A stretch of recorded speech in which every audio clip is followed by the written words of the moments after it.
నమస్తే. రాజకీయం, cinema, గమ్మతి ఇచ్చంత్రాలు, viral అవుతున్న వీడియోలు ఇట్లా తీర్తి వార్తలతో మన మైక్ టీం ముచ్చట్లయితే తయారుగున్నాయి. చలో చూసేద్దాం పాండ్రి. అంతకంటే మొదలు హెడ్లైన్స్. సుప్రీంకోర్టుల కవితకు బెయిల్ మంజూరు. కార్ పార్టీ క్యాడర్లొచ్చింది కొత్త జోరు. హైడ్రా మీద బీజేపీ ఎంపీల తలో మాట. పార్టీ స్టాండ్ ఏందో తెలవక కార్యకర్తలకు వచ్చింది తన్లాట. ఏడేడి చెత్త తెచ్చేసిర్రు మేయర్ ఇంట్లా. చెత్త పన్ను తీసేయాలని చేసిర్రట ఇట్లా. అటు ఎంఏ ఎలక్షన్లల్లా ఎక్కువ సీట్లు రాక, ఇటు ఎంపీ ఎలక్షన్లల్లా ఒక్క సీటు కూడా రాక పాపం బీఆర్ఎస్ పార్టీ మస్తు నారాజులున్న ముచ్చట తెలిసిందే. కానీ ఇవాళ మాత్రం కార్ పార్టీ లీడర్ల ముఖాలల్లా జరంత సంతోషంగానొచ్చింది. ఒకరినొకరు అలుముకుంటా ఆనందపడుతుర్రు. అవునా, అట్లెందుకంటే మొత్తానికి ఇయాల్టితోని బీఆర్ఎస్ ఎమ్మెల్సీ కవితకి సుప్రీంకోర్టు బెయిల్ ఇచ్చింది. ఢిల్లీ లిక్కర్ పాలసీ కేసులా నిందితురాలిగా జైలున్న కవితకు బెయిల్ ఇయ్యాలని దగ్గర గంటన్నర దాకా వాదనలు నడిచినాయట. ఈ కేసులు ఇప్పటికే ఛార్జ్ షీట్ దాఖలు చేసిరు కాబట్టి ఆమె జైలు ఉండవలసిన అక్కరేం లేదని చెప్పిరట కోర్టులా. ఈడీ, సిబిఐ రెండు కేసుల్లో బెయిల్ ఇచ్చే వరకల్లా 5 నెలల సంధి తీహార్ జైలునే ఉన్న కవితకి ఇయాల బెయిల్ వచ్చింది. కవిత ఎప్పుడెప్పుడు బయటకు వస్తుందా అని కార్ పార్టీ లీడర్లంతా కళ్ళు కాయలుగాంగా ఎదురు చూసిర్రు. ఇక ఇప్పుడు బెయిల్ వచ్చే వరకల్లా గులాబీ కార్యకర్తలంతా గులాల్ జల్లుకుంటా కవితను ఎదుర్కొంటారు కావచ్చు. ఇక బెయిల్ వచ్చిందని తెలియంగానే సుప్రీంకోర్టు కాడ కేటీఆర్, పాడి కౌశిక్, గంగుల కమలాకర్ ఇంకా చాలా మంది బీఆర్ఎస్ లీడర్లు ఒకరినొకరు అలుముకొని ఆనందపడ్డారు. థ్యాంక్ యూ సుప్రీంకోర్టు అని కేటీఆర్ ట్వీట్ కూడా పెట్టిండు. కానీ బిడ్డే జైలు ఉండే వరకల్లా కేసీఆర్ కూడా నారాజులనే ఉండే పాపం. కానీ ఇప్పుడు బెయిల్ మీద బయటకు వస్తుండే వరకల్లా ఆయన కూడా ఖుషి అయి కుదార్థం చేసుకుంటాడు కావచ్చు. మరి కవిత బెయిల్ మీద బయటకు వచ్చినాక తెలంగాణ పాలిటిక్స్ లో ఎసోంటి మలుపులు ఉంటాయి అనేది రేపు చూడాలి. హైదరాబాద్ లోనే కాదు, 2 రాష్ట్రాలల్లా హైడ్రా ముచ్చట్నే హాట్ టాపిక్ ఉంది. ఇప్పుడు నాగార్జున అసొంటి టాప్ హీరోలను కూడా ఇడవకుండా ఎన్ కన్వెన్షన్ ను నేలమట్టం చేసే వరకల్లా పబ్లిక్నే కాదు పార్టీల నడుమ కూడా హైడ్రా మీదనే ముచ్చట్లు, కామెంట్లు, కౌంటర్లు వస్తున్నాయి. కానీ ఒక్కో పార్టీ ఒక్కో స్టాండ్ మీద కుండబద్దలు కొట్టినట్టు మాట్లాడుతుంటే బీజేపీ ఎంపీలు మాత్రం ఇగో ఇట్లా తలో తీరు కామెంట్లతోని క్యాడర్ ను కన్ఫ్యూజ్ చేస్తుర్రు.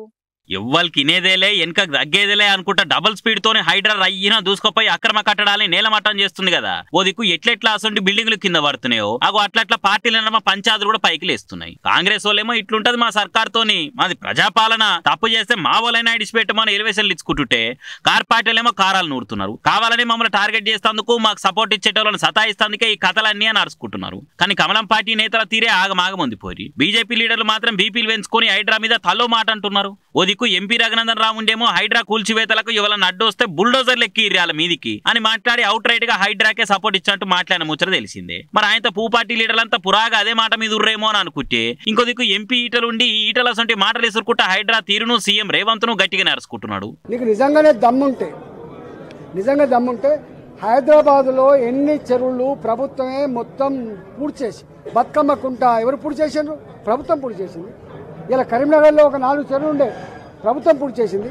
ప్రభుత్వం పూర్తి చేసిన చెరువులన్నీ ఇవాళ ప్రభుత్వమే ఈ ఎఫ్టీఎల్ జాగాలలో పర్మిషన్ ఇచ్చిన శ్వేతపత్రం విడుదల చేయాలి. దానికి ఒక పద్ధతి పెట్టాలి తప్ప రాత్రి పోయి దొంగల్లాగా మిషన్లు పెట్టి కూలగొట్టే, సామాన్యులే కూలగొట్టే పద్ధతి మంచిగా. కూలగొట్టు, నువ్వు పెద్దలే కూలగొడుతున్నావు సంతోషం, ఇంకా పెద్దలు అనేక మంది ఉన్నారు కూలగొట్టు సంతోషం. కానీ సామాన్యులు మాత్రం ఇట్లాంటి ఇబ్బంది పెడితే మంచిది కాదు. ఇవాళ దీని మీద భారతీయ జనతా పార్టీ ఇప్పటికే చెప్పింది. ఇవాళ ప్రతి దానికి ఓ సిస్టమ్ ఉంటుంది, ఓ చట్టం ఉంటుంది.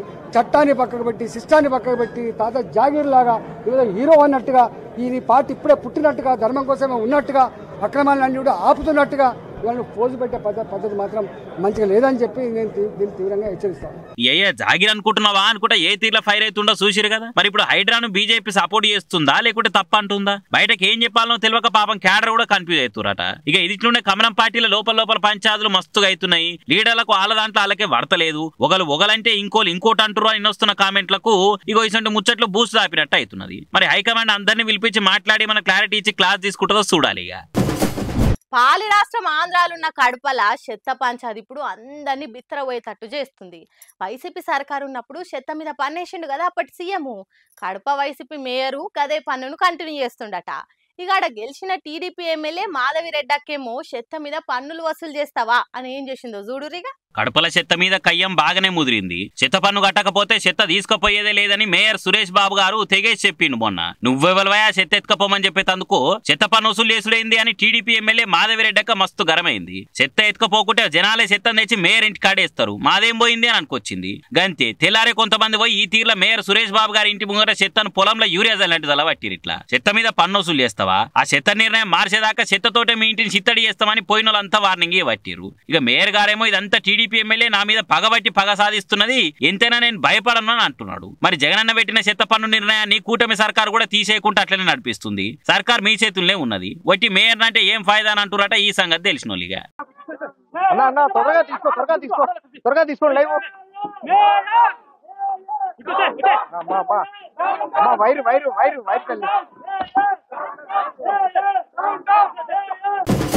పండుగ పేరు మీద సెలవు తీసుకొని ఇంట్లోనే ఉండి దేవునికి దండం పెట్టి ఇంత ప్రసాదం వండుకొని తింటే సంబరం అనిపిస్తుందా?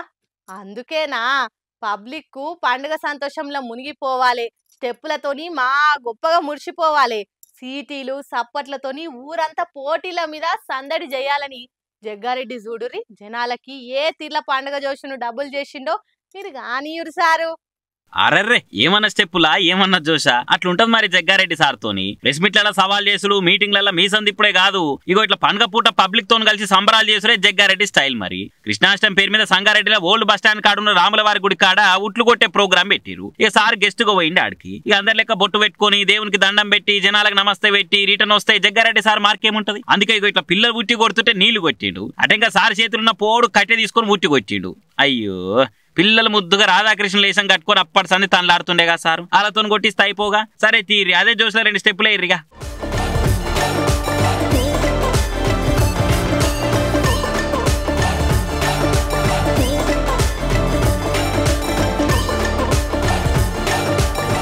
ఊరి మేమేదో మోమాటానికి 2 స్టెప్పులు వేయరానంటే సార్ పాట పాటకు పర్ఫార్మెన్స్ లో జోసు పెంచుతుండగా. సార్ సంబరం చూసి పిల్లలు వాడలు కూడా వచ్చి డాన్సులు వేసిరిగా. కానీ ఏ మాటకు ఆ మాటే. ఓడిపోయినా గానీ మాజీ ఎమ్మెల్యేగానే ఈ తీరు సంబరాలు చేసి జోసు చూయించిందంటే పార్టీ పవర్లుండగా కూడా ఎమ్మెల్యే గెలిచిన ఉంటే ఇంకెంత సందడి చేసినో అనుకుంటే కామెంట్లు చేయబట్టిరిగా సార్ స్టెప్పులు చూసిన సంగారెడ్డి పబ్లిక్. జేసీ ప్రభాకర్ రెడ్డి సారు తాడిపత్రిలో ఈ పేరు చెప్తే హడల్. రాజకీయాల్లో నిత్యం కాంట్రవర్సీలతోటి వార్తలుండు ఈ సార్ స్పెషాలిటీ. తేడా వస్తే సొంత పాటోళ్ళని కూడా ఇడ్సబెట్టాడు, అందరు దుమ్ము దులుపుతాడు. నియత్ తప్పినోడు పార్టీలకు వస్తే అంటే కూడా లేవట్టి ఇంటి బయట ఎత్తేస్తాడు. గసొంటి మనిషి ఎంత కూల్గా ఇసుక దందా చేస్తున్న అనుచరులకు సురుకులు పెడుతుండో చూడురి. జేసీ సార్ అంటే జేసీ సారే పోరి. సార్ నడిచొస్తే మాస్, సార్ మాట్లాడితే మాస్ అని పాట కూడా వేసుకోవచ్చు. తాడిపత్రిలో ఇసుక దందా చేస్తున్న ఆయన అనుచరులకు సార్ ఎట్లా హై వోల్టేజ్ వార్నింగ్ ఇచ్చిండో చూడురి. నేను ఈ రోజు మళ్ళీ ఇసుక గురించి చెప్తున్నా. మొత్తం తాడిపత్రి కాన్స్టిట్యున్సీలో ఒక 25 మంది ఇసుక దొలుకుండేది. వాళ్ళందరూ నాకు ఆప్తులు, 5 ఏళ్ళు నాతో పాటు కష్టపడిన వాళ్ళు. నేను మళ్ళీ మళ్ళీ కోరుకుంటాను, మానుకోండి. మీకు ఒకరికేనా డబ్బులు అంటే 2,50,000 మంది ఉంటే ఓటర్లే, 25 మందికి ఇదే. దూరం చేసుకోవద్దండి దయచేసి దయచేసి దయచేసి దయచేసి. మీరంతా నా కోసం 5 ఏళ్ళు కష్టపడ్డారు, దూరం కావద్దండి. మీకు తెలుసో తెలియదో పొప్పూరుకు పోండి. ఆదివారం ఏసీబీ వాళ్ళు వచ్చి అంతా ఎంక్వైరీ చేసుకొని పోయినారు. ఇంకోటి చెప్తున్నా, టిప్పర్ ఓనర్లు మీ బండ్లు బయటికి రావు, ఎక్కడన్నా పోయి తోలుకోండి, నా కాన్స్టిట్యూషన్ తోలొద్దండి దయచేసి దయచేసి చెప్తున్నా. బాగలేదు మీరే డబ్బులు చేసుకోవాలనా? నేను ఎంత పోగొట్టుకున్నా అదే నేను చేసుకోమంటారా? నేను వచ్చిన తర్వాత చెప్తున్నా, మీరెందుకు తోలుకోవాలా, మీరెందుకు కావాలా? సరే మున్సిపాలిటీ ద్వారా తోలిస్తానండి, అంతా నాకు కావాల్సిన వాళ్ళే. మీకు అమ్మేది కూడా తెలియదు, మీకు ఎట్లా అమ్మాలో కూడా తెలియదు. నాకు తెలుసు మీరంతా ఎవరిని ఉపయోగించుకుంటారో. పోయిన గవర్నమెంట్ లో వాళ్ళకి తెలుసు ఎట్లా అమ్మాలనో. అది మీరు చేసే వాళ్ళ సహాయం లేకపోతే మీరు ఒక ట్రిప్పర్ అమ్ముకోలేరు, ఒక ట్రాక్టర్ అమ్ముకోలేరు. నాకు తెలుసు ఎవరే దొరుకుతున్నారో. మీరు ప్రాణాలు ఇచ్చినారు నాకు, నేను వేరే విధంగా మీకు చేయగలను. మానుకోండి. మా ఊళ్ళో 20 మంది దాకా ఇసుక దందా చేస్తున్నారు. వాళ్ళంతా వాళ్ళే బంద్ చేస్తే మంచిది. ఏం మీరే సంపాదించుకోవాలనా? నేను సంపాదించుకోవద్దా? నా నియోజకవర్గంలో ఇసుక దందా చేయకూర్రి. నా కోసం 5 సంవత్సరాలు పని చేసిర్రు. మీకు కావాలంటే ఏరే తీర్ల సాయం చేస్తా గానీ ఇసుక దందా అయితే ఆపుర్రి. ఆపకుంటే నాకు దూరం కాకుర్రి. చెప్పినాక కూడినకుంటే కథ వేరే ఉంటది అని ఇట్లా బతిమిలాటతోని కూడిన వార్నింగులు ఇచ్చిండు. మరి ముందే 5 ఏళ్లు ప్రతిపక్షాల నుండి చాలా పోగొట్టుకున్నట్టున్నాడు. మరి 5 ఏళ్లు పవర్లు ఉన్నప్పుడన్నా 4 రాళ్ళు వెనకేసుకొనియకుండా అనుసరులే అన్ని దంచకపోతే సారేం కావాలి చెప్పురు పాపం. అబ్బా నిన్న ఫోన్లో స్టేటస్ ఓపెన్ చేస్తే చాలు, జయ జనార్దన కృష్ణ రాధికాపతే ముకుంద ముకుంద కృష్ణ అనుకుంటా పాటలు వీడియోలు ఫోటోలు గిర్ర గిర్ర గిరకలు కొట్టినాయి. చిన్న చిన్న పిల్లలకు మంచిగా చిన్ని కృష్ణ అవతారం వేసి చిన్నగా మురవలేరంతా. అది పతితాప అయ్యే కథనే అంటారా? కానీ గీ అమ్మ మనసు జర గొప్పగా ఆలోచన చేసింది. అందరి లెక్కనే తన కొడుకును ముస్తాబ్ చేసి వారేవా అనిపించింది ఇట్లా. అగో అంతగానం ఏందనలా అంటారా?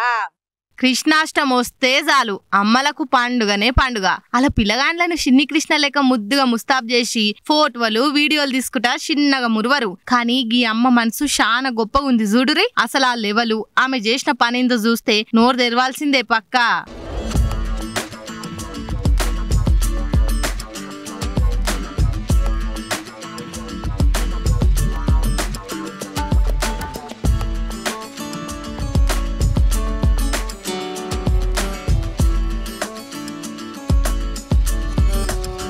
చూసిర్రా, హిందూ ముస్లిం అని తేడా లేకుండా అలా కొడుకును ముద్దుగా చిన్ని కృష్ణుని లెక్క తయారు చేసి దొలకబోతుంది. ఇది ఆడనే దూరంకెళ్లి చూస్తున్న ఒకళ్ళు వీడియో తీసి సోషల్ మీడియాలో పెట్టుడే లేటు. వారేవ్వా, ఇది కదా అందరు ఆలోచన చేయవలసింది. ఇవాళ రేపు కులం మతం అని కొట్టుకజాస్తున్న దునియాల వీళ్ళు మతాల పట్టింపు లేకుండా మనుషులు ఏం పెట్టుకోకుండా ఒక ముస్లిం అయ్యుండి కూడా అలా కొడుకుకు అందరి లెక్కనే పండుగ నాడు ముస్తాబ్ చేసి మురిసింది. ఇది కదా మనం మన పిల్లలకు నేర్పియాల్సిన తీరు అనుకుంటా కామెంట్లు చేసుకుంటా మెచ్చుకుంటారంతా.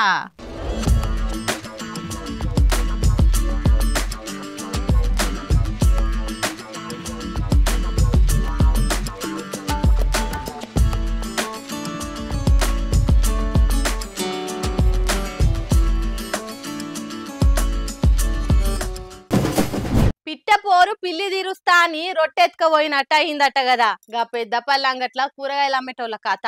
హోల్సేల్ వాళ్ళు రిటైల్ వాళ్ళు జగడం పెట్టుకుంటే నడుమిట్లా పబ్లిక్ ఎట్లా ఫాయిదా అయిందో చూడురి. ఫ్రీగొస్తే ఫినాయిల్నే ఇడిచిపెట్టారు కొందరు. ఇక కూరగాయలను ఎట్లా ఇడిచిపెడతారు ఎవరైనా? పెద్దపల్లెల గదే కథ అయింది. చూడరి, దొరికిన వాళ్ళు దొరికిన కూరగాయలని ఎట్లా బరకపోతున్నారు. అన్ని నాకే కావాలని ఆపోచనతోనూ ఒగలు, నాకు అద్దెకిలా దొరికినా చాలు అని ఇంకొగలు. ఇగో ఇట్లా పోటీలు పడి కూరగాయలు నూటి చేసినట్టే ఎత్తుకపోయారు. పెద్దపల్లి అంగట్లో కొన్ని వందల సంది హోల్సేల్ గా అమ్మేటోళ్లకు రీటైల్ గా అమ్మేటోళ్లకు నడమ పంచాన్ని నడుస్తుందట. హోల్సేల్ డైరెక్ట్ గా కస్టమర్లకు అమ్మితే నడిమిట్ల కూరగాయలు అమ్మే మేము ఏం కావాలని రీటైల్ వాళ్ళు లొల్లు మోపి చేసిరట. హోల్సేల్ వాళ్ళు రిటైల్ అమ్మగద్దాన్ని ఎన్నోసార్లు మొదలుపెట్టుకున్నాము. వాళ్ళు పావు కిలో కానుంచి వెళ్ళి అద్దపావు 10 రూపాయలు 5 రూపాయలు అని అన్ని విక్రయిస్తున్నారు. మాకు వ్యాపారం నడవడం జరుగుతలేదు. వాళ్ళు విక్రయించినప్పుడు వాళ్ళు అమ్ముతుంటే మా మాలంతా మిగిలి ఖరాబ్ అయిపోతుంది. వాళ్ళకి ఎన్నోసార్లు విన్నపం చేసుకున్నాం. ఇదివరకు పోలీస్ స్టేషన్ వెళ్ళినాం, కమిషనర్ గారు చెప్పారు, అందరికీ చెప్తున్నారు, ప్రజాప్రతినిధులు కూడా చెప్పారు. అందరూ వచ్చి చెప్పినా వాళ్ళు వింటలేరు. నిన్న కాక మొన్న ఏం జరిగిందంటే, మీరు ఏం చేసి కూడా చేసుకోకపోయి మా ఇష్టాంశం మేము కూడా మీరేనా మాకు చెప్పారు అని వాళ్ళు ఇష్టం నానా బూతులు తిట్టున్నారు. దాని గురించి నిన్న నుండి మార్కెట్ బంద్ పెట్టినాము. మా దగ్గర మిగిలిన మాలు కమ్సకం 15-30 మాల్ ఉంది. దాని గురించి మాలు వృధా కాకుండా ప్రజలకు పంపిణీ చేస్తున్నాము. పొద్దున్న నుండి ఇప్పటి వరకు 3-4 వేల మందికి పంపిణీ చేసినాము. అదే విధానంగా సాయంత్రం వరకు పంపిణీ చేస్తానికి మేము సిద్ధంగా ఉన్నాము. మా యొక్క బాధను అనుసరించి ప్రజలు కానీ, ప్రజాప్రతినిధులు కానీ, అధికారులు కానీ మా యొక్క బాధను ఆలోచించి మాకు పరిష్కారం చేయగలరని మరీ విన్నపం చేసుకుంటున్నాం. అంటే ఎన్నో మంది పెడతారు? మా యొక్క పరిష్కారం క్లియర్ అంత మటుకు మేము ఒప్పుకుంటాం. అంతవరకు మా బంద్ నడుతూనే ఉంటుంది. వాళ్ళకి ఏంటంటే టైం కూడా ఇచ్చినాము. 8 గంటల వరకు బంద్ చేయమంటే బంద్ చేస్తలేరు. వాళ్ళు ఎన్నిసార్లు చెప్పినా వాళ్ళు ఇంటలేరు. ఆ పంచాయతీ ఇలా బాగా ముదిరింది. రిటైల్ వాళ్ళు అంగడి బంద్ పెట్టించి కూరగాయలు తెచ్చి అంగట్ల వారబోసిరు. ఇక కూరగాయలు కొనే తందుకు పోయిన వాళ్ళు దొరికిందిరా ఛాన్స్ అని బరుకు కొనిపోయిర్రు. ఏమైనా పంచాయతీ ఉంటే కూర్చొని తెంపుకోవాలి కానీ ఇట్లా వారబోసుకుంటే పరిచయం అనేది ఎవరు? సుశిరానులా నేను పట్టుకొచ్చిన ముచ్చట్లు ఎట్లున్నాయో ఇంకిన్ని ముచ్చట్లతోటి మళ్ళా కలుద్దాం. అప్పటిదాకా చూస్తూనే ఉండరు మన మైక్ టీవీ ముచ్చట్లు.